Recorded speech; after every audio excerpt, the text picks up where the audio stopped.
म्हणजे 2 घटना तर लगेचच मी कव्हर केलेल्या होत्या. म्हणजे साधारण 7-8 बॉम्बस्फोट झालेले होते आणि त्याच्यामधले 3 ठिकाणच्या बातम्या मी कव्हर केलेल्या होत्या. मुख्य वार्ताहर होते पद्मभूषण देशपांडे आणि माझे संपादक होते विनायक पात्रोडकर. जे चीफ रिपोर्टर होते पद्मभूषण देशपांडे सर, तर त्यांनी आम्हाला प्रत्येकाला जागा वाटून दिल्या, की बाबा कुणी कुठे कुठे कुठे वार्तांकन करायला जायचं. कारण चर्चगेट पासून ते बोरिवलीपर्यंत अनेक वेगवेगळ्या ठिकाणी ह्या बॉम्बस्फोटाच्या घटना घडलेल्या होत्या. अशा घटनेमध्येच शिवसेनेची महत्व, शिवसेनेची ताकद, शिवसेनेचं चेहरा जो आहे खरा तो लक्षात येतो. अतिशय भयानक असं दृश्य होतं. त्या हॉस्पिटलच्या बाहेरच अनेक लोक ढासाढासा रडत होते. काही लोकांचा आरडाओरडा चालू होता. म्हणजे त्यांचा कोणीतरी नातलग गेलेला होता. मग ट्रेनचा डबा फुटल्यानंतर माणसांच्या शरीराची काय अवस्था झाली असेल नुसतं कल्पना करा. जर ट्रेनचा डबा, ट्रेनचा जाड पत्रा तो जर फुटला असेल, तो त्याचा विध्वंस झालेला असेल, तर मग माणसांच्या मृतदेहाची काय अवस्था झाली असेल. तर तिथं असे अनेक मृतदेह होते. तो प्रकार तर गंभीर होती, ती घटना दुःखद घटना होती, भयानक घटना होती, विदारक घटना होती. हे कारण तर आहेतच. परंतु तो जो जखमीग्रस्त आहे ते ज्या पद्धतीने बोलत होता, म्हणजे तो त्याच्यावर ओढवलेलं जे संकट आहे त्याचं तो वर्णन अशा पद्धतीने करत होता, म्हणजे थोडंसं ते विनोदी वाटत होतं आणि त्यामुळे मला ते थोडंसं हसायला यायचं. परंतु ते जे दुःख जे होतं, ते विदारक परिस्थिती होती ना, त्यातनं तोंडातनं हसूही फुटत नव्हतं. अहो, माझ्या डोक्यात असा मोठा दगड घातल्यासारखं वाटलं. बघा ते काय बोलला, की म्हणे असं मोठा आवाज झाला, भम असा आवाज झाला. म्हणजे अशा गावठी भाषेतच सांगतो, भम असा आवाज झाला. काय झालं, कसं झालं, कशामुळे झालं, काय कळलं नाही म्हणे. एकदम भम आवाज झाला आणि म्हणे माझ्या डोक्यात भला मोठा दगड घातल्यासारखा वाटला. दगड बी नाही, धोंडा काहीतरी म्हणतो. माझ्या डोक्यात भला मोठा धोंडा घातल्यासारखं वाटलं. कानात नुसतं बुम करत होतं. तर हे आजही मला ते शब्द आठवत आहेत. आणि अख्ख्या महाराष्ट्रातल्या सगळ्या आवृत्तींचं लक्ष आमच्या मुंबई कार्यालयातल्या परळ कार्यालयाकडे लागलेलं होतं. फोन खणखणाने त्याच्यासारखे सांगलीची आवृत्ती असेल, कोल्हापूरची असेल, औरंगाबाद असेल, नागपूर असेल, तर त्यांची वृत्तपत्र लवकर जातात ना. त्यांना तर ग्रामीण भागात पेपर पोहोचवायचा असतो, त्यांना लवकर पेपर काढायचा असतो, त्यांना त्यामुळे त्यांची घाई की बाबा बातम्या लवकर पाठवा, महत्वाची बातमी, ही बातमी महत्वाची आहे, ती बातमी महत्वाची आहे. तर असं सगळं त्यांची घाई चालू होती. तर ते सुद्धा त्यांना ते मी सांगितल्यानंतर ते बोलले, आता राहू दे, तू बोलण्यात वेळ घालू नको, तू पहिले बातमी फाईल कर. काय 1, 2, 3 बातम्या होतील तेवढ्या सट लवकर टाक. नाहीतर पुन्हा काय की जर पानं तिकडे लागली, पानं म्हणजे दहशतवाद विरोधी पथकाने, पोलीस खात्याने ह्यांना शोधलं पाहिजे. देवेंद्र फडणवीस हे जे काही सामाजिक लोक असतील, आमच्यासारखे लोक असतील, ह्यांच्या मागे जे पोलीस लावतायत ना, त्याच्याऐवजी ह्या दहशतवाद्यांना ह्यांना पकडण्यासाठी देवेंद्र फडणवीसांनी टीम तयार करावी. त्याच्यासाठी जे आमच्या मान खटावमधले अक्षय सोनवणे आणि घनश्याम सोनवणे ह्या सिंगम, हे 2 मोठे जे सिंगम आहेत, हे तिथल्या गोरगरिबांना त्रास देतात, खोटे गुन्हे दाखल करतात. त्याच्याऐवजी त्यांना ह्या दहशतवादी पथकात घ्या आणि ह्यांची जी काही लायकी आहे, ह्यांचं जे काही कर्तृत्व आहे, त्यांना तिथं ते कर्तृत्व दाखवायला संधी द्या, असं माझं देवेंद्र फडणवीसांना विनंती आहे. नमस्कार, लयबारीमध्ये आपल्या सगळ्यांचं स्वागत. गेले 5-7 दिवसापासून आपल्या महाराष्ट्रामध्ये, विशेषतः मुंबईमध्ये एका न्यायालयीन खटल्याची जोरदार चर्चा सुरू आहे. कुठला न्यायालयीन खटला? तर 2006 साली झालेल्या रेल्वेतील साखळी बॉम्बस्फोट प्रकरणाचा. तर त्या प्रकरणात मुंबई उच्च न्यायालयाने 12च्या 12 जे आरोपी होते, ज्यांचा विशेष मोका न्यायालयाने त्यांना शिक्षा ठोठावली होती, त्यांना मुंबई उच्च न्यायालयाने मात्र निर्दोष सोडलं. आणि त्याच्यामुळे जनमानसामध्ये, विशेषतः मुंबईकरांमध्ये हा विषय चर्चेला आला होता. आणि सुदैवाने चांगली गोष्ट अशी झाली की महाराष्ट्र सरकारने सर्वोच्च न्यायालयामध्ये अपील केलं होतं आणि सर्वोच्च न्यायालयाने या मुंबई उच्च न्यायालयाच्या निर्णयाला, मुंबई उच्च न्यायालयाच्या आदेशाला तातडीने स्थगिती दिलेली आहे. त्याच्यामुळे लोकांना थोडासा दिलासा मिळालेला आहे. याचं कारण असं की तो जो बॉम्बस्फोट खटला होता, ते जे बॉम्बस्फोटाचं जे प्रकरण होतं, ते अतिशय भयानक असं प्रकरण होतं. ज्यांनी ते अनुभवलं होतं, ज्यांनी ते पाहिलं होतं, किंवा त्यावेळच्या घटना, त्यावेळच्या बातम्या ज्यांनी वाचल्या होत्या, त्या सगळ्यांना माहित आहे की ते प्रकरण, ते बॉम्बस्फोटाचं प्रकरण म्हणजे आपल्या मुंबईवर, देशाची जी आर्थिक राजधानी आहे, त्याच्यावर झालेला मोठा आघात होता. पाकिस्तानच्या ISIने त्यांचे जे काही स्लीपर सेल आहेत मुंबईमध्ये, महाराष्ट्रामध्ये, तर त्यांना हाताशी धरून हा मोठा आघात मुंबईवर केलेला होता. आणि तो आघात कसा होता तर त्याविषयीचं माझं काही अनुभव आहे. मी स्वतः त्यातले 3 घटना म्हणजे 2 घटना तर लगेचच मी कव्हर केलेल्या होत्या. म्हणजे साधारण 7-8 बॉम्बस्फोट झालेले होते आणि त्याच्यामधले 3 ठिकाणच्या बातम्या मी कव्हर केलेल्या होत्या. त्यातल्या 2 तर लगेचच म्हणजे ते बॉम्बस्फोट झाले लगेचच कव्हर केल्या होत्या. आणि म्हणून एका वार्ताहराच्या नजरेतील मला जे काही वार्तांकन करण्याची संधी मिळाली होती, तर त्यावेळेचा जो काही चित्तथरारक आणि अतिशय काळजाला घाव घालणारा जो काही प्रसंग होता, तो मी तुम्हाला सांगणार आहे. या खटल्यामुळे तो प्रसंग ते माझ्या डोळ्यासमोर आजही जसाच्या तसा उभा राहिलेला आहे. तर मित्रांनो, ते साल होतं 2006, जुलै महिना होता आणि त्यावेळी मी सकाळमध्ये नुकताच वार्ताहर म्हणून रुजू झालेलो होतो. त्यापूर्वी मी मुंबईत तरुण भारतमध्ये साधारण 4-5 वर्ष मी काम केलेलं होतं आणि 2006 साली मुंबई तरुण भारत 2005च्या दरम्यान बंद पडला. मध्ये 5-6 महिने मी एका साप्ताहिकात काम केलं होतं आणि त्यानंतर मी सकाळमध्ये रुजू झालेलो होतो. जुलै महिन्यामध्येच माझी नियुक्ती झालेली होती. मला रितसर अपॉइंटमेंट लेटर मिळालं होतं किंवा कदाचित त्या घटनेनंतर ते अपॉइंटमेंट लेटर मिळालं असेल. परंतु मला म्हणजे ही घटना ह्या घटनेचं जे मी वार्तांकन केलं त्यावेळी मी सकाळचा अधिकृत वार्ताहर, पेरोलवरचा वार्ताहर होतो. कारण अनेक जण वार्ताहर म्हणतात, परंतु ते स्ट्रिंजर असतात, विशेषतः तालुका लेवलचे वगैरे पत्रकार जे असतात, त्यांची नियुक्ती झालेली नसते, त्यांना आपलं साधं एक पत्र दिलं जातं. तसं हे जे वार्ताहर असतात हे स्टाफवरचे वार्ताहर असतात. त्या लोकल लेवलचे वार्ताहर आणि ह्या वार्ताहरांमध्ये जमीन अस्मानचा फरक असतो. तर त्यावेळी माझे मुख्य वार्ताहर होते पद्मभूषण देशपांडे आणि माझे संपादक होते विनायक पात्रुडकर. आणि मी यापूर्वीच्या एका व्हिडिओमध्ये सांगितलं होतं की माझी अगोदर मी अगोदर सकाळमध्ये तात्पुरतं काम करत होतो, तात्पुरत्या तत्वावर, हौशी तत्वावर काम करत होतो. माझी अधिकृत नियुक्ती झालेली नव्हती, परंतु माझं काम इतकं उत्कृष्ट होतं की त्या 2च महिन्यात माझी अधिकृत नियुक्ती स्टाफवर केली गेली होती. आणि त्यावेळी मला 10,000 पगार दिला होता. त्याच्यात प्रायव्हेट फंड वगैरे हे सगळं त्यातून कट व्हायचं.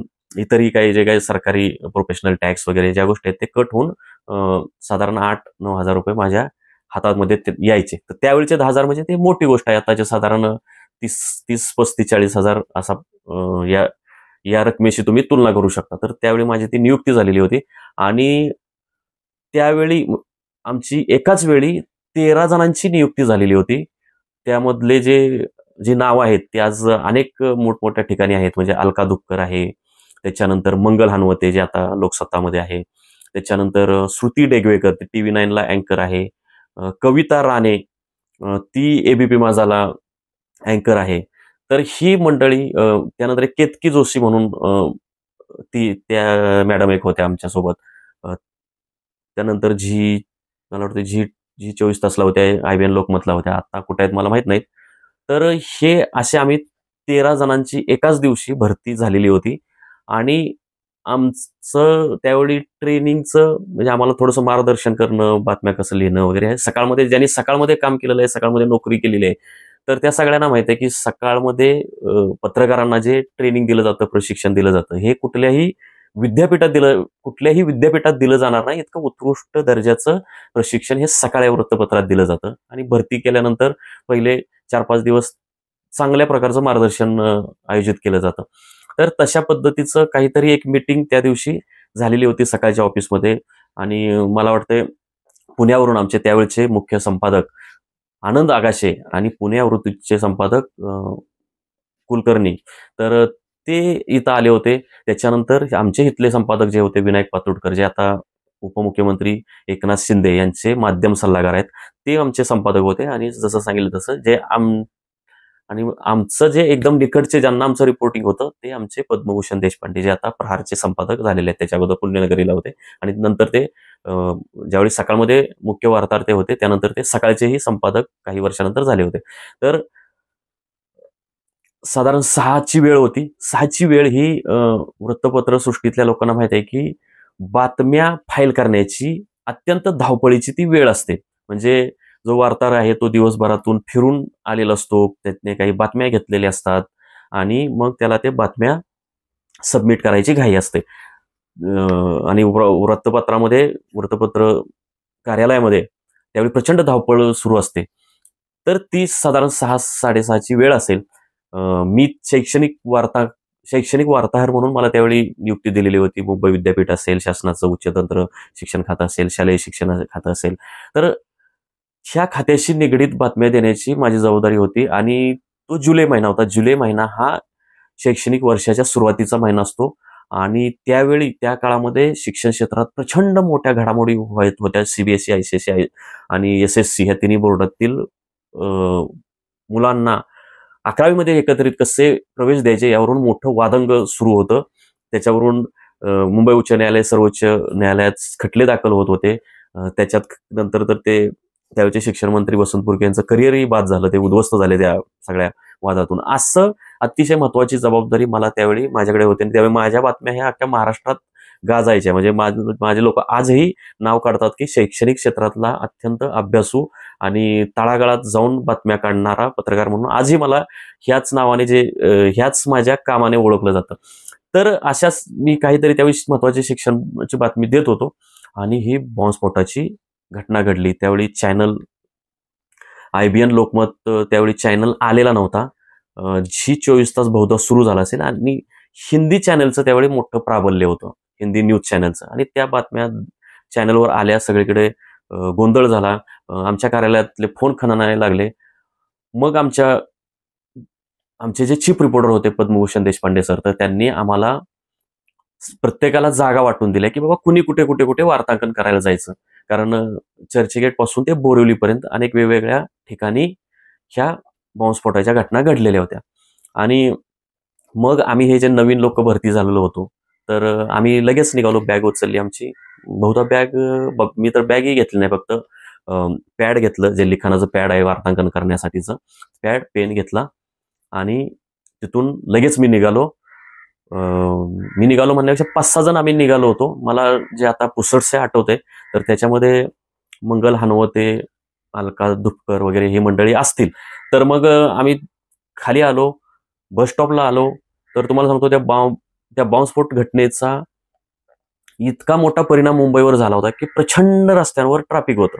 आम्ही कशीबशी एक बस पकडली. बसमध्ये प्रचंड गर्दी होती, चढायलाही जागा नव्हती. अशा अवस्थेत बस पकडली आणि बस पकडली असेल साधारण 6:30-7च्या दरम्यान बस पकडली असेल. मी ठरवलं होतं की म्हणजे त्यावेळेची सर्वात जवळची बॉम्बस्फोटाची घटना म्हणजे माहीम, माटुंगा ह्या स्टेशनवरचे बॉम्बस्फोट. माझं कार्यालय परळमधलं होतं बरं का. परळमध्ये आणि अजूनही ते कार्यालय सकाळचं तिथं परळमध्ये आहे. तर जेरबाई वाडी या हॉस्पिटलच्या तिथं केम हॉस्पिटल वगैरे त्या परिसरात सकाळचं कार्यालय आहे. तर तिथून मग आम्ही बस पकडली. बस कासवाच्या गतीने कशी तरी पुढे सरकत होती आणि जवळपास अर्धा तास झाला. जुलैचा महिना होता, तरीही आतमध्ये प्रचंड गरम होत होतं. घामाघूम झालो. गाडी काय फार पुढे सरकत नव्हती. मग ते जे आमचे सहकारी जे आहेत, महिला पत्रकार आहेत, तर म्हणजे त्या गर्दीत आम्ही विस्कळीत झालो. त्या कुठे गेल्या, आम्ही कुठे राहिलो, तर सगळं विस्कळीत झालं. मग मी काय केलं, मी सरळ बसमधने उतरलो. मला वाटतंय तो हिंदमाता चौक वगैरे आहे त्या परिसरात ती बस आली असावी. तिथं ती बस, साधारण तिथंच ती बस होती मागे पुढे. मी उतरलो. त्या हिंदमाता चौकातून दादर स्टेशनवर आलो. दादर स्टेशन ओलांडलं. म्हणजे जसं तुम्हाला मी बोललो की सगळं ट्रॅफिक जाम झालं होतं, ट्रेन बंद झालेल्या होत्या सगळ्या. दादर स्टेशन ओलांडून मी वेस्टला गेलो आणि दादर स्टेशन वेस्टला जो रोड आहे त्या रोडवरून सरळ चालत माटुंगा स्टेशनच्या दिशेने मी गेलो. तुम्हाला एक सांगतो की मुंबई स्पिरिट म्हणतात किंवा मुंबईचं म्हणजे कुठल्याही घटनेवर मात करायची जी मुंबईकरांची जी उर्मी आहे ती अशा घटनांमध्ये दिसते. आणि मुंबई आणि शिवसेना, तर ह्यांचं जे नातं आहे ना ते फार घट्ट आहे. अशा घटनेमध्येच शिवसेनेची महत्व, शिवसेनेची ताकद, शिवसेनेचं चेहरा जो आहे खरा तो लक्षात येतो. तर तुम्हाला सांगतो की ट्रेन बंद झालेल्या, बस बंद झालेलं, सगळं रस्त्यांवर ट्रॅफिक होतं आणि लोक हवालदिल झाली होती. तर ह्या लोकांना धीर देण्यासाठी शिवसेना जागोजागी मैदानात उतरलेली त्यावेळी मी पाहिलं होतं.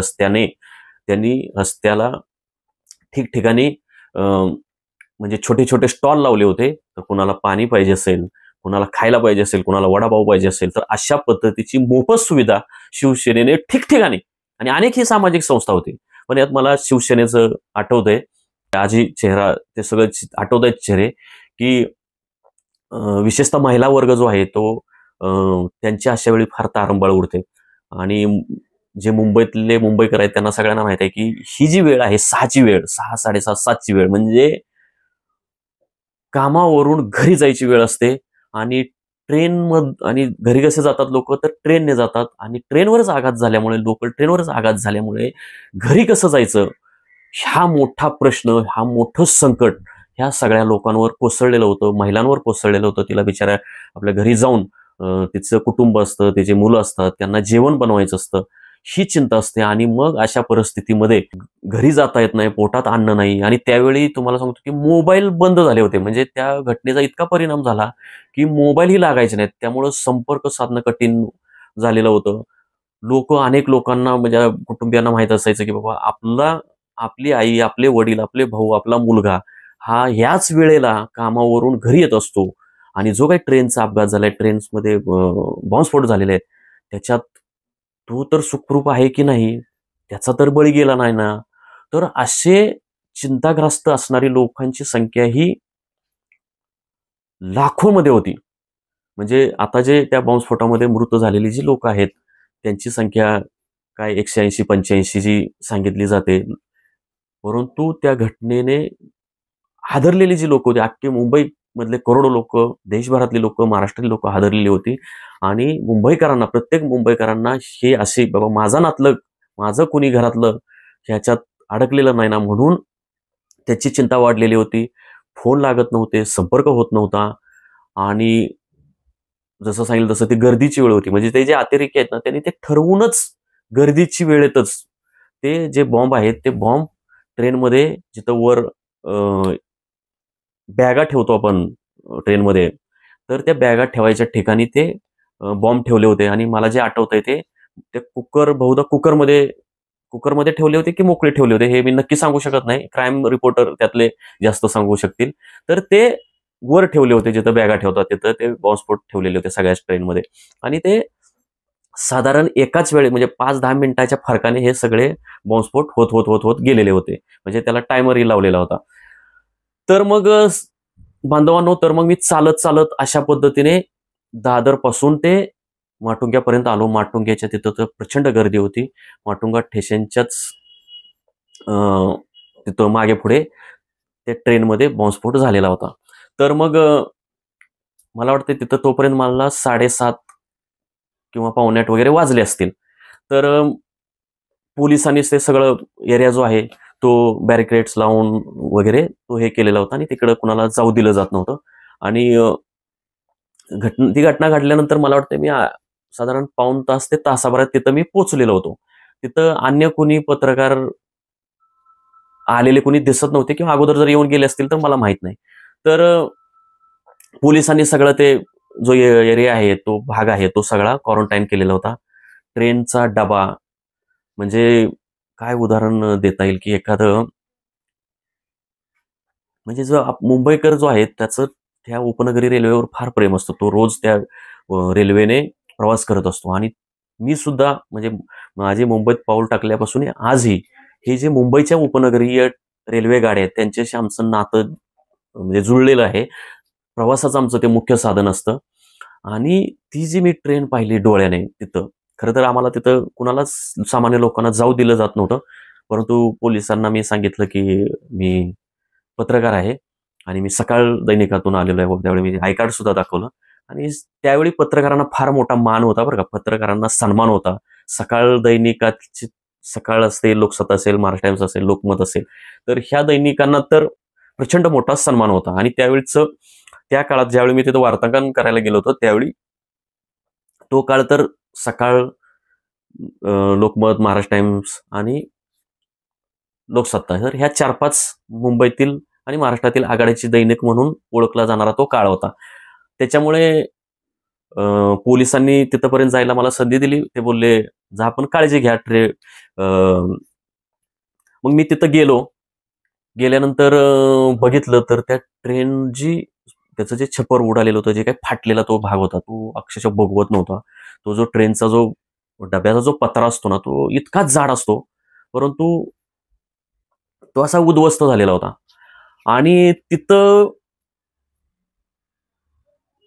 ते पटरी असेल किंवा तो ट्रेनचा डबा असेल तर त्या भागामध्ये ते रक्त सांडलेलं आणि ते रक्त सांडल्यानंतर कसं ते आळ आळलं जातं आणि ते थोडंसं काळपटी होतं. तर असं तिथं ठिकठिकाणी दिसत होतं. बराचसा अंधारही होता. लाईटही तिथं नव्हत्या.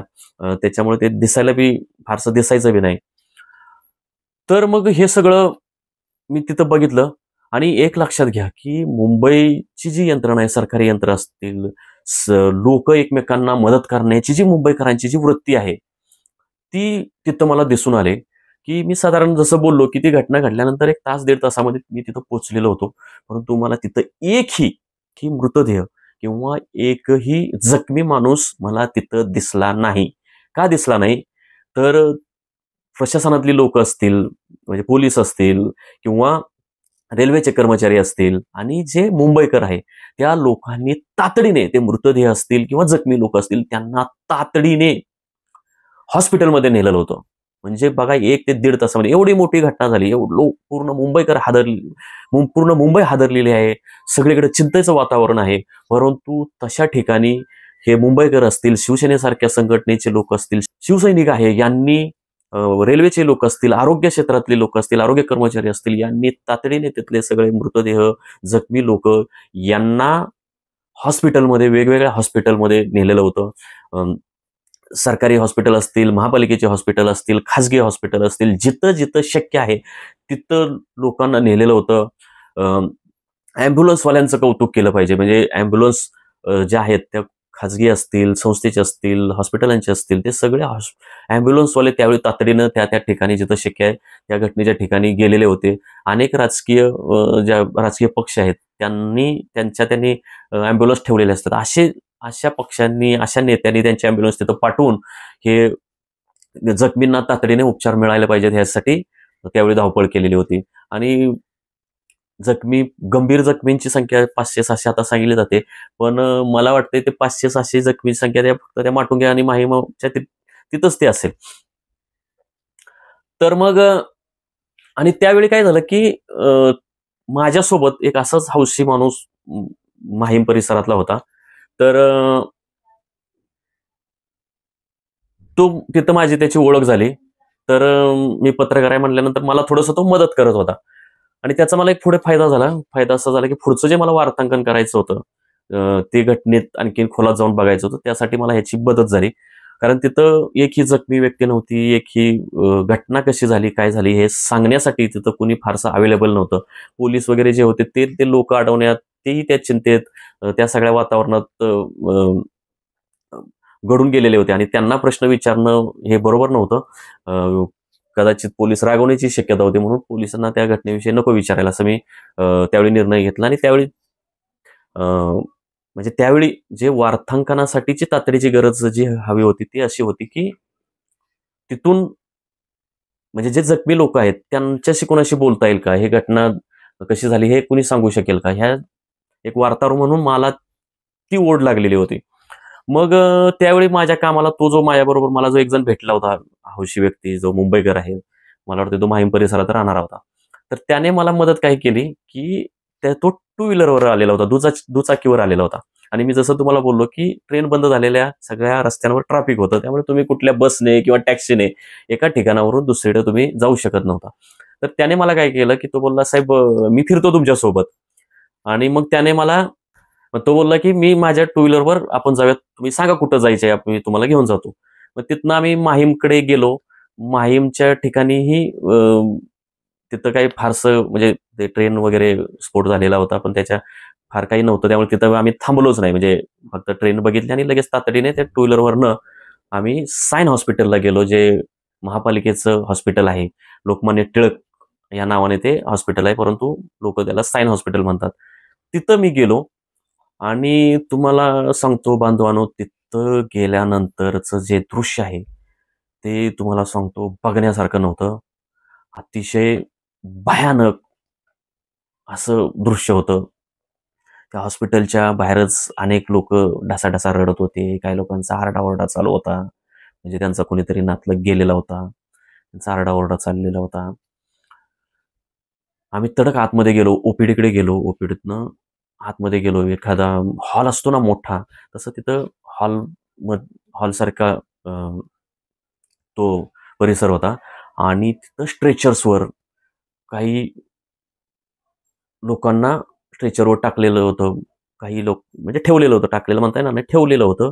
काही लोकांसाठी स्ट्रेचर सुद्धा नव्हते. तर जमिनीवरच ते किमान तुम्हाला सांगतो की एक 20-25 तरी किंवा जास्तच, मी ही संख्या जरा जपून बोलतोय, फक्त मृतदेहच असतील. जखमींची तर संख्या सांगूच शकत नाही. ती 400 होती का 500 होती का 200 होती सांगूच शकत नाही. त्याच्यामध्ये मृत झालेले कोण आहेत आणि जखमी झालेले कोण आहेत हे बी कळत नव्हतं. आणि काही मृतदेह जे आहेत ते त्यांची अवस्था फारच वाईट होती. म्हणजे त्याचा फक्त ते एक आहे की त्या सायन हॉस्पिटलच्या सगळ्या कर्मचाऱ्यांना, डॉक्टरना, नर्सेसना सलाम केला पाहिजे की त्यांनी, त्यातल्याही अनेकांच्या घरी जायची वेळ होती, परंतु सगळ्यांनी त्यावेळी तातडीने आपलं घरी जाणं रद्द केलं होतं. जे कोणी घरी गेले होते किंवा रजेवर होते, सुट्टीवर होते, ते सगळे तातडीने कामावर आलेले होते. आणि त्या ज्या नर्सेस आहेत ते सगळे नर्सेस फटाफटाफटा जखमींना मदत करत होते.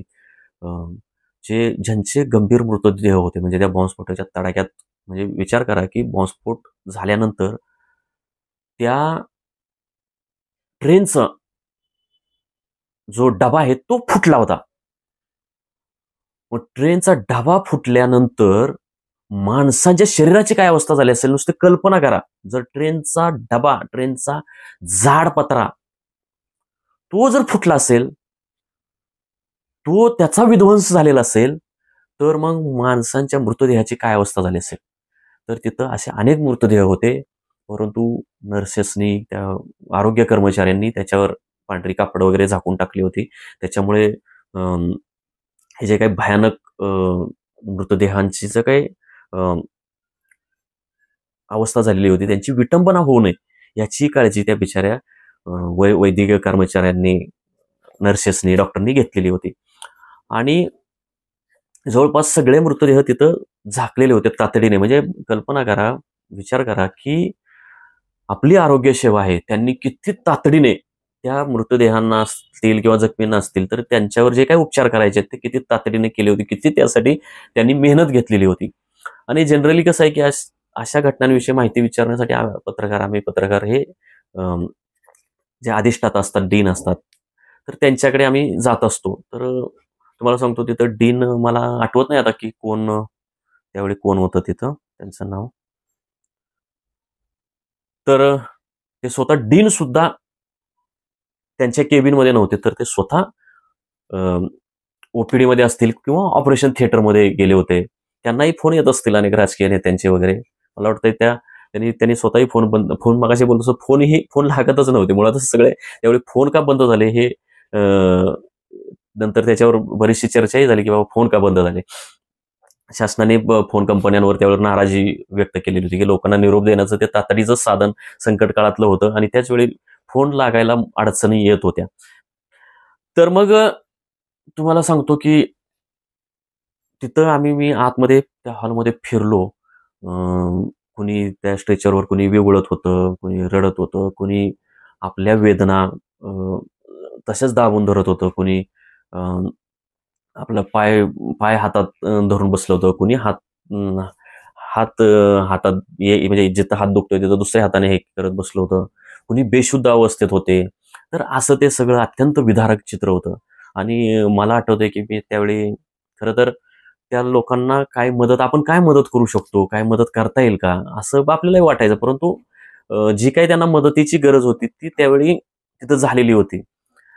मी रस्त्यात एका ठिकाणी जसं मगाशी बोललो की शिवसेनेच्या लोकांनी काही खायला वगैरे दिलेलं होतं, लोकांना वाटत होते, तर त्याच्यात मी काही वडापाव, बिस्किट वगैरे त्यांच्याकडनं घेतली होती. आणि पत्रकार म्हटल्यानंतर त्यावेळी पत्रकारांना फार मान होता, फार सन्मान होता. म्हणजे कुणी असं वाईट बोलत नव्हतं पत्रकारांविषयी, तर उलट मदत करायची. वार्ताकरणासाठी आलोय म्हटलं की घ्या साहेब पाणी घ्या, हे घ्या. तर तसं मला कुणीतरी त्यावेळी बिस्किटचे पुडे आणि वडापाव दिलेले होते. तर मी तिथं गेलो, तर तिथल्या काही त्या जखमी लोकांना विचारलं, तुम्हाला पाण्याच्या बॉटली माझ्याकडे होत्या, तर म्हटलं तुम्हाला कोणाला पाणी वगैरे पाहिजे का. तर जे मला मिळालेलं होतं हे साहित्य ते मी तिथं काही जखमींना वगैरे तिथं दिलं होतं. मग त्याच्यानंतर ते खावं की ना खावं हे ह्याचे बी काही आरोग्य सेवेचे नियम आहेत. तर मी त्यांना बोललो होतो की तुम्ही त्या नर्सेसना विचारा आणि मग ते त्यानंतर खा, हे असं मी काही जखमींना बोललो होतो. त्यातल्या एका जखमीशी जे मी बोललो ते आजही त्याचे शब्द अक्षरशः सुस्पष्ट शब्द मला आजही आठवत आहेत. आणि ते आठवण्याचं कारण असं की तो प्रकार तर गंभीर होती, ती घटना दुःखद घटना होती, भयानक घटना होती, विदारक घटना होती. हे कारणं तर आहेतच. परंतु तो जो जखमीग्रस्त आहे, ते ज्या पद्धतीने बोलत होता, म्हणजे तो त्याच्यावर ओढवलेलं जे संकट आहे, त्याचं तो वर्णन अशा पद्धतीने करत होता, म्हणजे आपल्या ग्रामीण मराठी भाषेत करत होता. आणि ते मला ज्या पद्धतीने तो बोलत होता, तो परिणामकारक होतच, परंतु थोडंसं ते विनोदीही वाटत होतं. आणि त्यामुळे मला ते थोडंसं हसायला यायचं, परंतु ते जे दुःख जे होतं, ते विदारक परिस्थिती होती ना, त्यातनं ते तोंडातनं हसूही फुटत नव्हतं. तर ते काय बोलत होता तर तुम्हाला सांगतो. तो ज्या डब्यात तो स्फोट उडाला, त्या डब्यात तो नव्हता. मागच्या पुढच्या कुठल्यातरी डब्यात होता.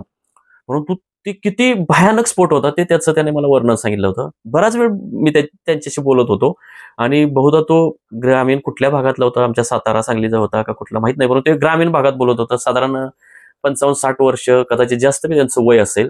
म्हणजे माताळी कामगार वगैरे कसे असतात, अशा पद्धतीचा तो अ, तो विचाराती व्यक्ती होते.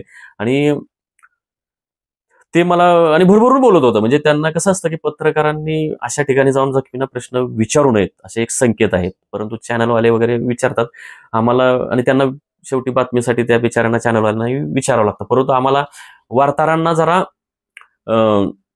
जे प्रिंटमध्ये आम्ही काम करतो, मुद्रित माध्यमामध्ये, तर आम्हाला तिथं एक सामाजिक कार्यकर्ता, पत्रकार अशा सगळ्या भूमिकेत वावरायला संधी असते. कारण आम्हाला काही तातडीने एखाद्याला काही प्रश्न विचारावेत वगैरे असं नाही, तर ते मानवतेच्या दृष्टीतून त्यांच्याशी संवाद साधला तरीही त्यातून बातम्या किंवा माहिती मिळत असते.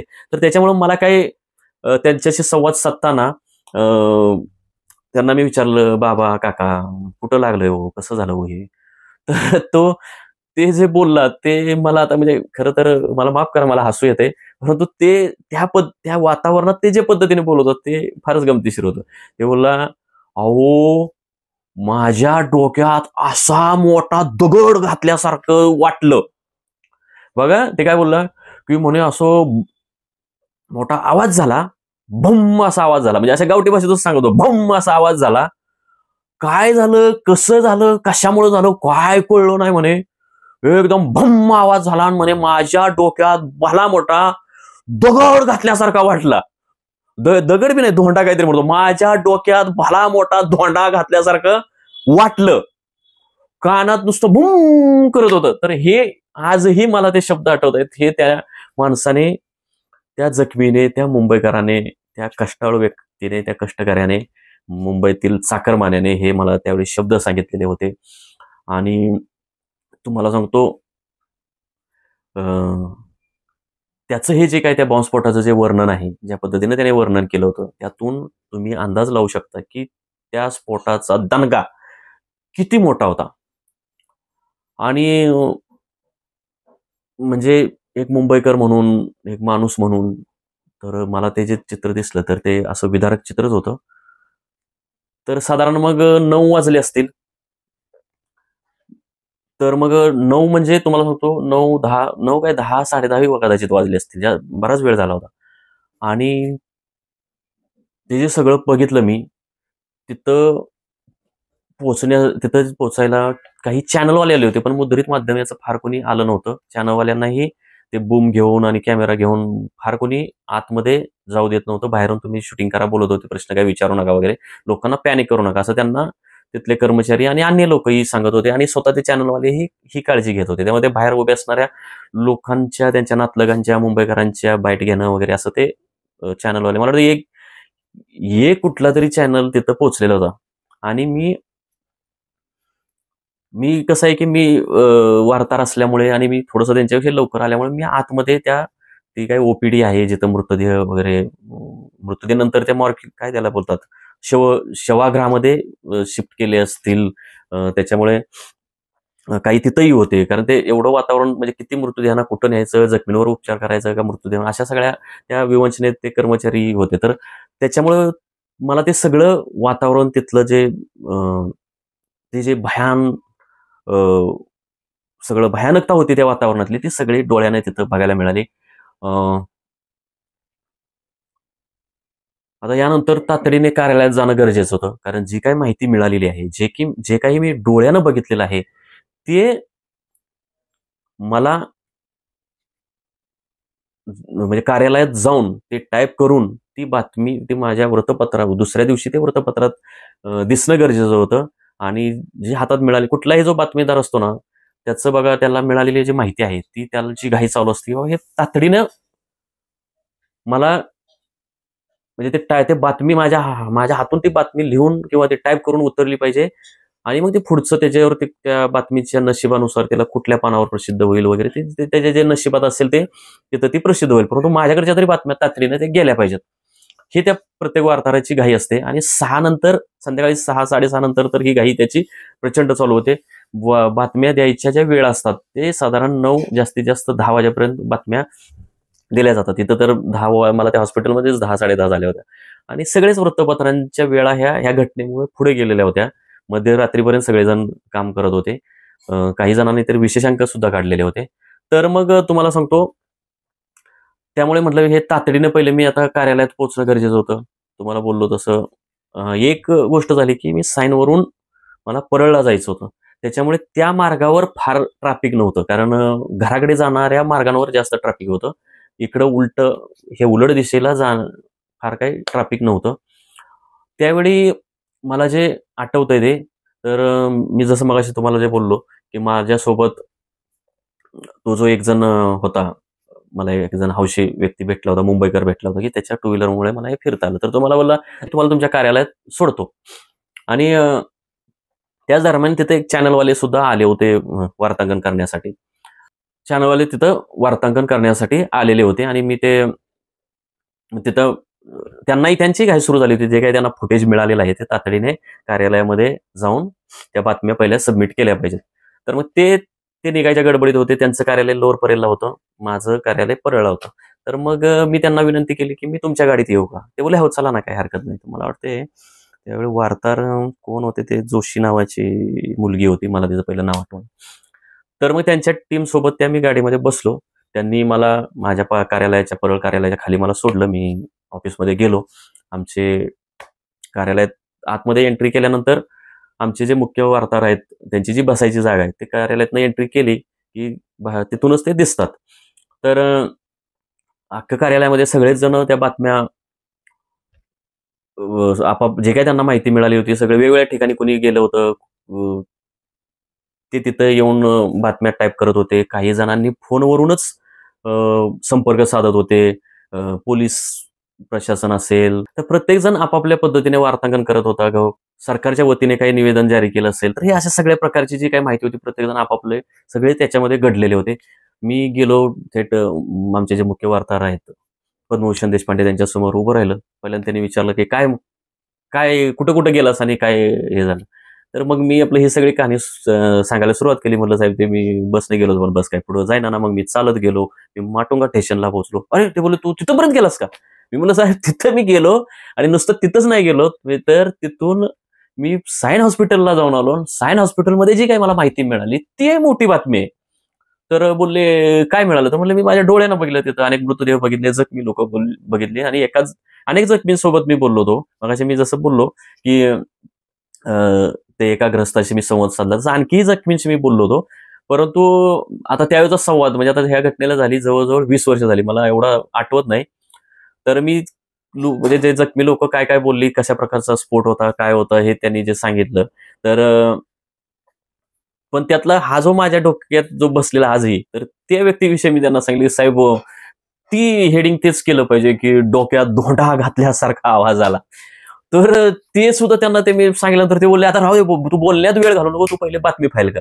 काय 1, 2, 3 बातम्या होतील तेवढ्या सट लवकर टाक. नाहीतर पुन्हा काय की जर पानं तिकडे लागली, पानं म्हणजे आमच्या इथं जे बातम्या आम्ही टाईप करायचो, त्या बातम्यांची पानं लावायची, जी वृत्तपत्राची पानं लावायची प्रक्रिया ती आमच्या बेलापूर कार्यालयात व्हायची. आणि बातम्या ज्या फाईल केल्या जायच्या, बातम्या ज्या सबमिट केल्या जायच्या, त्या वेगवेगळ्या कार्यालयातून यायच्या. आम्ही परळ कार्यालयात होतो, आणि परळ हेच मुंबई आवृत्तीचं मोठं कार्यालय होतं. आणि अख्ख्या महाराष्ट्रातल्या सगळ्या आवृत्तींचं लक्ष आमच्या मुंबई कार्यालयातल्या परळ कार्यालयाकडे लागलेलं होतं. फोन खणखणाने त्याच्यासारखे सांगलीची आवृत्ती असेल, कोल्हापूरची असेल, औरंगाबाद असेल, नागपूर असेल, तर त्यांची वृत्तपत्र लवकर जातात ना.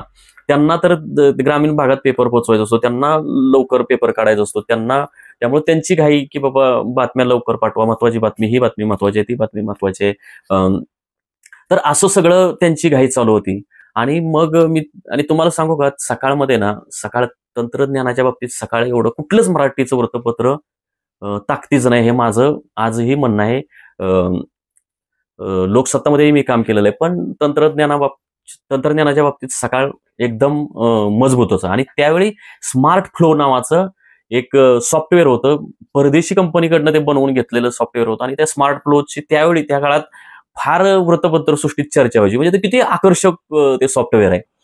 तर मग त्या सॉफ्टवेअरमध्ये ते मी माझ्या स्मार्ट फ्लोमध्ये त्या मी बातम्या टाईप करायला घेतल्या. अगोदर श्रीलिपीमध्ये मी ते टाईप केलं आणि नंतर ते पोस्ट त्या ह्याच्यामध्ये केलं, स्मार्ट फ्लोमध्ये. तर मला वाटतं मला 3-4 बातम्या मी त्यावेळी केल्या होत्या. त्याच्यात ही एक बातमी मी केलेली होती. आणि एक मुद्दा सांगायचा राहिला मगाशी, की की त्या बॉम्बस्फोटामुळे लोकांचे जे मृत्यू झाले ना, तेवढेच किंवा कदाचित त्याच्यापेक्षा जास्त हे मृत्यू तुम्हाला सांगतो, ज्यावेळी ते स्फोट झाला आणि ट्रेन जाग्यावरच थांबली गेली आणि भीतीपोटी अनेक लोकांनी सैरावैरा पळाले होते, म्हणजे गुड्या टाकल्या ट्रेनमधनं, सैरावैरा पळाले होते. आणि त्याच वेळी दुर्दैवाने जे फास्ट ट्रेनवरच्या दुसरे जे रूळ आहेत तिकडनं ट्रेन आलेल्या होत्या आणि त्या ट्रेन खाली मरणाऱ्यांची सुद्धा संख्या जास्त होती. म्हणजे जीव वाचवून, म्हणजे बॉम्बस्फोट झाला, बॉम्बस्फोट नंतर जीव वाचवण्यासाठी जी लोक सैरावैरा पळालेली होती, ती दुसऱ्या मार्गावर आलेल्या लोकल ट्रेनने सुद्धा त्यांचे जीव गेलेले होते. ही सुद्धा माहिती मला ज्यावेळी तिथं मी माटुंगा स्टेशनला गेलेलो होतो, माटुंगा स्टेशनच्या ज्या ठिकाणी ती घटना घडली त्या परिसरात, तर तिथं सुद्धा मला ती कळली होती. माहीमला हे हे हे असा प्रकार जरा जास्त झाला होता, जे मला आठवतंय ते माहीम माटुंगा त्या परिसरातच. आणि मग तिथून मग हे सुद्धा मी ते साहेबांना सांगितलं, की साहेब, ह्या बॉम्बस्फोटाने जेवढी माणसं मेली ना, तर तेवढीच लोक त्या ट्रेनच्या ह्याच्यात सुद्धा म्हणजे दुसऱ्या मार्गावरून आलेल्या ट्रेनच्या अपघातात सुद्धा गेलेली आहेत. तर मग हे सुद्धा मी ते सांगितलं, ते सगळं मग ते बातम्या फाईल केल्या वगैरे वगैरे. दुसऱ्या दिवशी त्या बातम्या छापूनही आल्या. आणि ज्यावेळी बातम्या फाईल केल्यानंतर तुम्हाला सांगतो, मला म्हणजे प्रत्येक वार्ताहराला एक सवय असते, रात्रभर त्याला नीट झोपही लागत नाही. माझी बातमी उद्या कुठल्या पानावर येणार आहे ह्याचे फार कुतूहल असतं. आणि आमचं जे सकाळचं जे सॉफ्टवेअर होतं, स्मार्ट फ्लो, ते फारच अजब सॉफ्टवेअर होतं. म्हणजे त्या सॉफ्टवेअरमध्ये चालूमध्ये कुठल्या आवृत्तीचं कुठलं पान कुठं लावलं जातंय हे सगळं दिसायचं. म्हणजे मी परळच्या कार्यालयामध्ये बसून मी कोल्हापूरची पानं बघू शकायचो. कोल्हापूरच्या आवृत्तीमध्ये पहिल्या पानावर कुठली बातमी लागली आणि ते सगळं त्या अर्धवट अवस्थेतली ते सगळे दिसायचं. म्हणजे बाबा हे हेडिंग लागलंय किंवा हेडिंग लागलं नाही, खालचे अँकर न्यूज लावून ठेवलेले, वरची ते अस्ताव्यस्त आहे, ते सगळं चालूमध्ये ते दिसायचं. तर मला तिथं ते फार घाणेरडी सवय लागलेली. खरी तर ते चांगली सवय, पण त्याला मी चांगल्या अर्थाने घाणेरडी म्हणतोय, की मी रात्री उशिरापर्यंत, म्हणजे शेवटची ट्रेन जाईपर्यंत, म्हणजे हे फक्त बॉम्बस्फोटाच्याच दिवशीचं नाही, की अन्यही दिवशीचं नेहमी बातमी फाईल केली की शेवटची ट्रेन घरी जाईपर्यंत मी ऑफिसमध्येच असायचो. आणि मी आणि माझ्यासारखं मला वाटत नाही आणखी कोणी असा इतका आदाशासारखा पत्रकारिता करत असताना बातमी माझी कुठल्या पानावर लागली हे बघण्यासाठी उशिरापर्यंत मला वाटत नाही अन्य कोणी इतकं उशीर कोणी थांबत होतं. माझ्याबरोबर एक विजय गायकवाड नावाचा एक माझा मित्र होता, ॲग्रोवनचा, तो एक असायचा नेहमी माझ्यासोबत उशिरापर्यंत. कधी कधी ज्ञानेश चव्हाण वगैरे हा असायचा, त्याच्याकडे क्राईमची बीट असल्यामुळे त्या बातम्या उशिरापर्यंत यायच्या, म्हणून तोही बऱ्याचदा उशिरापर्यंत असायचा.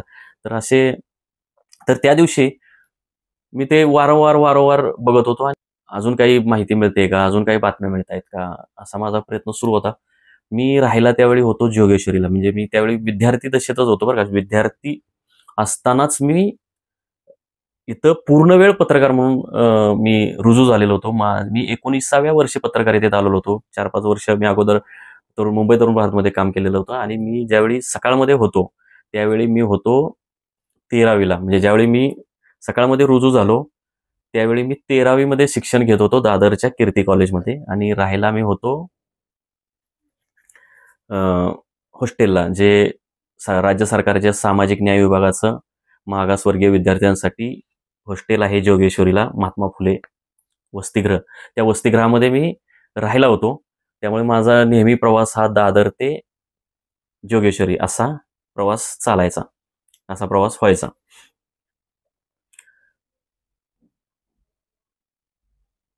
तर मी ट्रेन तुम्हाला तर सांगितलं की ट्रेन बंद झालेलं होतं. जोगेश्वरी स्टेशनच्या त्या परिसरात सुद्धा मोठा स्फोट झालेला होता. तर त्याच्यामुळे माझा विचार होता की आपण जर आता निघालो तर जोगेश्वरीची सुद्धा ते परिसर, तिथलं ते घटना पाहता येईल वगैरे. परंतु ट्रेन बंद झाल्यामुळे उशिरापर्यंत जाऊ शकलो नाही. परंतु तुम्हाला सांगतो, एक मला ह्यातलं हे सुद्धा सांगायचंय, आणि त्याच्या बातम्या सुद्धा आल्या होत्या की ही घटना घडल्यानंतर म्हणजे सगळं ट्रेन वगैरे सगळं बंद झालं होतं, हे सगळं बस बंद झाल्या होत्या. परंतु शासनाने मध्य रेल्वे, सॉरी वेस्टर्न, ही घटना सगळी वेस्टर्न रेल्वेवरची होती बरं का.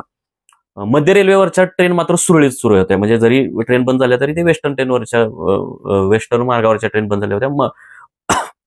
मध्य मार्गावरच्या किंवा हार्बर मार्गावरच्या ट्रेन सुरळीत चालू होत्या. वातावरण पॅनिक असलं तरी त्या ट्रेन सुरळीत चालू होत्या. त्यामुळे लोकांना, समजा ज्यांना कोणाला घरी जायचे त्यांना मध्य रेल्वेच्या मार्गाने त्यांनी तातडीने हे केलेलं. परंतु वेस्टर्न रेल्वेने सुद्धा इतक्या मोठ्या आघातानंतर सुद्धा ट्रेन लगेच सुरू केल्या होत्या.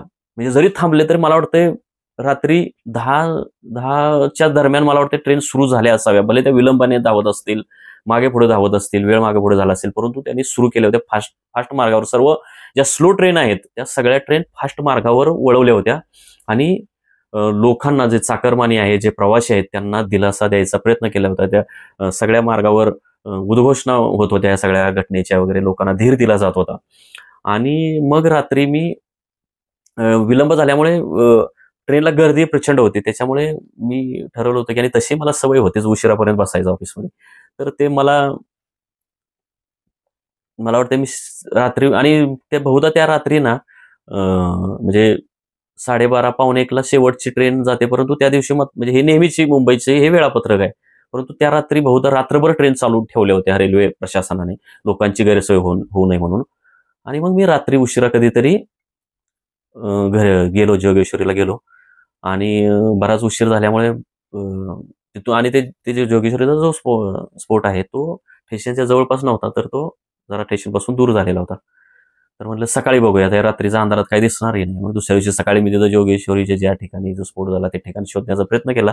परंतु रेल्वे प्रशासनाने तातडीने तो जो काही फुटलेला डबा होता, ती जी गाडी होती ती तिथून शिफ्ट केली होती, आणि कारखान्यात बहुधा कारखान्यात नेले असेल किंवा काय, मला जे आठवतंय ते तिथं, कारण मला ते बघायला मिळाले नव्हते. मी तिथं शोधण्याचा प्रयत्न केला होता, मला ते काही बघायला मिळाले नव्हते. त्यामुळे ते अंतर जास्त होतं म्हणून मी तिथं गेलो नाही, का तिथं ती ट्रेनच तिथून हलवली म्हणून मला बघायला मिळालं नाही, मला आता नक्की सांगता येत नाही. पण शक्यतो ट्रेन तिथून हलवलेली होती, कारण मी एखाद्या ठिकाणी जाणार नाही असं होणार नाही, कारण मला चालायची खूप सवय होती, आणि त्यावेळी मी झपाटल्यासारखं पत्रकारिता करायचो, बातमीदारी करायचो. कुठं काय घटना घडली म्हटलं की मी तिथं पोचायचो. ते माझ्या बीटमधला विषय असू द्या, माझ्या कार्यकक्षेतला विषय असू द्या, नसू द्या, मी तो विचार करायचो नाही, की इथं तातडीने आपण गेलं पाहिजे, हा पहिला विचार मी करायचो. आणि अशा मुंबईतल्या अनेक घटना मी कव्हर केलेल्या आहेत. म्हणजे प्रमोद महाजनांचं निधनाची घटना असेल, त्याच्यानंतर 26/11चा हल्ला असेल. 26/11च्या हल्ल्यावर तर मी ते जे काही 3-4 दिवस होते, ते सगळं अतिरेक्यांना खात्मा करण्यासाठी जी काही कारवाई होती ती 3-4 दिवस चाललेली होती, आणि त्या सगळेच्या सगळे दिवस मी तिथं कव्हर केलेलं होतं, तिथंच थांबलो होतो. सेकंड लास्टच्या दिवशी फक्त जेवण आणण्यासाठी मी घरी गेलो होतो. घरी जाऊन मी स्वतः जेवण केलं होतं, आणि अन्य पत्रकार मित्रांना मी जेवण घेऊन आलो. तो जो काही 2-4 तासाचा जो वेळ आहे ते वगळता मी घरी सुद्धा गेलेलो नव्हतो. आणि याचं माझं त्यावेळेचे माझे संपादक कुमार केतकरांनी, माझे मेट्रो एडिटर, म्हणजे मी त्यावेळी लोकसत्ताला होतो. तर हा विषय वेगळा आहे, ह्याच्यावर मी 26/11 हल्ल्यावर मी नंतर सांगेन. तो तर ह्याच्यापेक्षा चित्तथरारक अनुभव आहे, भयानक अनुभव आहे, अतिरेकी डोळ्याने बघितलेले होते, तर मी त्याच्यावर नंतर मी बोलेन. परंतु हा जो मुंबईवर झालेला जो हा हल्ला होता, तो अतिशय हृदयद्रावक हल्ला होता. त्याच्यामुळे मुंबई उच्च न्यायालयामधले हे जे काही आरोपी मुंबई उच्च न्यायालयाने निर्दोष सोडले, ते ऐकल्यानंतर अक्षरशः डोळ्यातनं पाणी यायची वेळ आली होती, हृदयाला घाव पडले होते, की असं झालं कसं काय? कारण ती घटना मी डोळ्याने बघितली होती. लोकांचे जीव जाताना डोळ्याने बघितले होते, जखमी तडफडताना मी बघितले होते, मृतदेह मी डोळ्याने बघितलेले होते. आणि हे ज्यांनी हे पाप केलं होतं, त्या पाप्यांना अद्दल घडणार की नाही, त्यांना शिक्षा होणार की नाही, त्यांना 19 वर्ष ते जेलमध्ये सडले असले तरी त्यांनी जे म्हणजे ते आता ते खरंच निर्दोष आहेत की नाही, हा ते न्यायालयाच्या अखत्यारीतला विषय आहे. परंतु ते कुणीतरी ते केलेलं आहे. कुणाला तरी त्याच्यात जबाबदार, ज्यांनी ज्यांनी कुणी केलेलं आहे त्यांना शोधलंच पाहिजे, त्यांना शिक्षा झालीच पाहिजे. ज्यांनी लोकांचा जीव घेतलाय त्यांना जिवंत राहण्याचा अधिकार नाही. त्यांना फाशीसारखीच शिक्षा व्हायला पाहिजे, असं कुणालाही वाटेल, इतका ते भयानक प्रसंग होता. सुदैवाने सर्वोच्च न्यायालयाने मुंबई उच्च न्यायालयाच्या त्या निर्णयाला स्थगिती दिलेली आहे आणि मला वाटतंय की त्यामुळे त्या खऱ्या गुन्हेगारांना शिक्षा होईल. आणि मला तर असं वाटतंय की ह्या निमित्ताने पुन्हा एकदा यातले जे पाकिस्तानातले जे काही धागेदोरे आहेत तिथपर्यंत पोहोचून तिकडच्याही मुख्य सूत्रधारांना ह्याच्यात गोवलं पाहिजे, त्यांनाही उचललं पाहिजे. अ, अर्थात ते आंतरराष्ट्रीय विषय असल्यामुळे त्या सगळ्या गोष्टी शक्य होत नाहीत. परंतु हे जे मुख्य सूत्रधार हाताशी लागले नाहीत म्हणूनच तर हे जे स्लीपर शेल होते, हे जे आता हे जे आरोप आहेत हे स्लीपर शेल म्हणून यांनी काम केलं होतं. त्यांचा जो रोल होता ते बहुधा दुसऱ्या दुय्यम-तिय्यम ठिकाणाचा रोल होता म्हणून ते निर्दोष सुटले असावे असं दिसतंय सध्या तरी. परंतु त्यांना जे काही मुख्य सूत्रधार आहेत त्यांना अजूनही हे दहशतवाद विरोधी पथकाने, पोलीस खात्याने ह्यांना शोधलं पाहिजे. देवेंद्र फडणवीस हे जे काही सामाजिक लोक असतील, आमच्यासारखे लोक असतील, ह्यांच्या मागे जे पोलीस लावतायत ना, त्याच्याऐवजी ह्या दहशतवाद्यांना ह्यांना पकडण्यासाठी देवेंद्र फडणवीसांनी टीम तयार करावी. त्याच्यासाठी जे आमच्या मान खटावमधले अक्षय सोनवणे आणि घनश्याम सोनवणे ह्या सिंगम, हे दोन मोठे जे सिंगम आहेत, हे तिथल्या गोरगरिबांना त्रास देतात, खोटे गुन्हे दाखल करतात. त्याच्याऐवजी त्यांना ह्या दहशतवादी पथकात घ्या आणि ह्यांची जी काही लायकी आहे, ह्यांचं जे काही कर्तृत्व आहे, त्यांना तिथं ते कर्तृत्व दाखवायला संधी द्या, असं माझं देवेंद्र फडणवीसांना विनंती आहे. तुम्ही चळवळीतल्या लोकांना संपवण्यासाठी जे पोलिसांवर दबाव टाकताय, त्याच्याऐवजी हे अतिरेक्यांच्या मागे तुम्ही पोलिसांना लावा. धन्यवाद.